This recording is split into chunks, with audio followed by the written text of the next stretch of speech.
Introduction au secret de Gwendalavir et histoire de sa libération. La tâche d'éveiller les sentinelles et de libérer Gwendalavir incombait désormais à Ewilan. Entourée de ses amis, elle se remit en route vers la capitale. Artis Valpierre, un rêveur d'Ondiane, les accompagna, et son art de la guérison leur permit de survivre à de nombreux périls. Les Telish savaient qu'une fois libérés, les sentinelles pourraient faire sauter le verrou dans les spires, renversant ainsi le cours de la guerre. Leur priorité était donc d'éliminer Ewilan. Ils dépêchèrent dans ce but par un pas sur le côté plusieurs hordes Raïs, auxquelles les compagnons parvinrent à échapper. Lors du dernier affrontement, ils furent secourus par un petit groupe de guerriers Fael, ce peuple étrange qui vit au-delà de la forêt de Baraï. Un Fael, Chiamvit, se joignit à eux. À Al-Jait, ils rencontrèrent Silafian, empereur de Gwendalavir, avant de repartir en direction d'Alpol, la cité où les sentinelles étaient retenues prisonnières. Ils remontèrent le Polymage en bateau jusqu'au lac Shen. Là, Ewilan croisa la dame, un cétacé géant au pouvoir extraordinaire, qui lui révéla qu'elle avait besoin d'elle, sans s'expliquer davantage. Plus tard, lorsqu'Ewilan fut attaquée par une goule, elle dut la vie sauve à une intervention de la dame. Le chroniqueur se pencha vers son public, et sa voix bascula dans les basses, registre qu'il savait convenir aux confidences.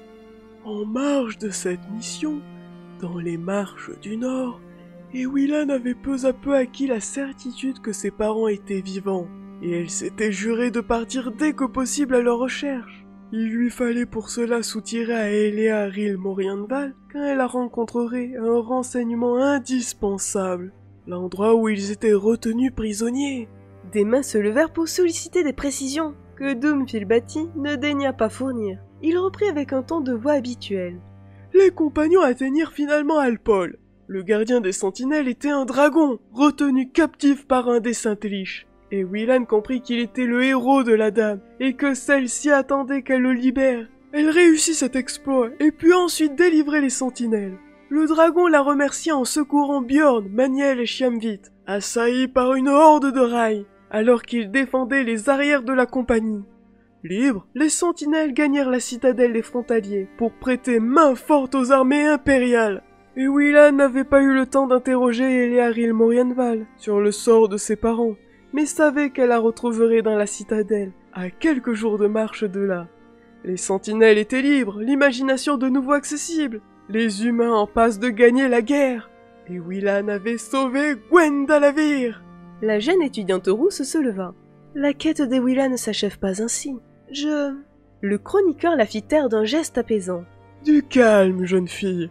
Ewilan avait rempli sa mission, mais sa quête ne faisait en effet que débuter. Il lui fallait retrouver Elearil Morianval et certainement l'affronter. Elle avait confiance en l'issue de cette confrontation. Toutefois, une décision d'Eyana assombrit sa joie. La marchombre avait décidé de quitter le groupe. Elle partait vers le sud et Salim, qui s'était engagé par serment à la suivre, partait avec elle. Rien ne put la faire changer d'avis, et Ewilan, le cœur lourd, se mit en route vers la citadelle sans son ami.